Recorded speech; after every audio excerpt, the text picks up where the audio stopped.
Hi friends, welcome all. இன்னைக்கு நம்ம பார்க்க போகிற கான்செப்ட் வந்து பார்த்தீங்கன்னா ஓப்பன் எண்டட் மியூச்சுவல் ஃபண்ட். இது வந்து one of the category of the mutual fund on the base of function. So ஃபங்க்ஷனை பேஸ் பண்ணி மியூச்சுவல் ஃபண்டை மொத்தம் 3 வகையாக பிரிக்கலாம். அது open ended fund, close ended fund and interval. So இன்றைக்கி நம்ம டிஸ்கஸ் பண்ண போகிற கான்செப்ட் வந்து பார்த்திங்கன்னா ஓப்பன் எண்டட் மியூச்சுவல் ஃபண்ட்.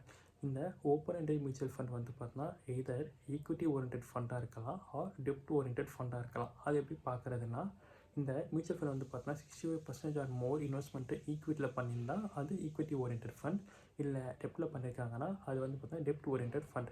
இந்த டைப்ஸ் ஆஃப் மியூச்சுவல் ஃபண்டில் buyer can buy at any time and seller can sell at any time. So இதனாலே வந்து பார்த்தீங்கன்னா இந்த மியூச்சுவல் ஃபண்டோட NAV இருக்குல்ல, net asset value will be keep on changing. இந்த NAV வந்து எதை பேஸ் பண்ணி டிட்டர்மைன் பண்ணுவாங்கன்னா, it is based on the performance of the underlying securities. அந்த இந்த டைப்ஸ் ஆஃப் மியூச்சுவல் ஃபண்டில் வந்து பார்த்தீங்கன்னா maturity period end fund size வந்து பார்த்தீங்கன்னா ஃபிக்ஸடாக இருக்காது. இதோட அட்வான்டேஜ் என்னென்னா, ஸோ இது வந்து பார்த்தீங்கன்னா ஹைலி லிக்விடிட்டி. ஸோ எப்போ வேணால் வாங்கலாம், எப்போ வேணால் விற்கலான்றதுனால இந்த டைப்ஸ் ஆஃப் மியூச்சுவல் ஃபண்ட் பார்த்தீங்கன்னா ஹைலி லிக்விடிட்டியாக இருக்கும்.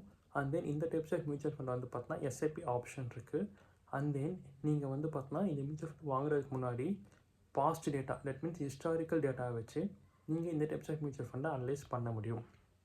இதோட டிஸ்அட்வான்டேஜ் என்னென்னா, சின்ஸ் எப்போ வேணால் வாங்கலாம், எப்போ வேணால் விற்கலான்றதுனால கேஷ் இன்ஃப்ளோ அண்ட் அவுட்ஃப்ளோ ஹெவியாக இருக்கும்.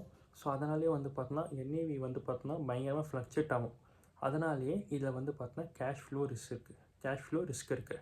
அதே இந்த டைப்ஸ் ஆஃப் மியூச்சுவல் ஃபண்டில் வந்து பார்த்தீங்கன்னா டேக்ஸ் ஆஸ்பெக்டில் இது வந்து பார்த்தா ஈக்விட்டி ஓரியன்டட் ஃபண்டாக இருந்தால் அதை வந்து டிஃப்ரெண்ட்டாக டேக்ஸ் பண்ணுவாங்க. அண்ட் தென் டெப்ட் ஓரியன்டட் ஃபண்டாக இருந்தால் இது வந்து பார்த்தீங்கன்னா டிஃப்ரெண்ட்டாக டேக்ஸ் பண்ணுவாங்க. Okay, thank you.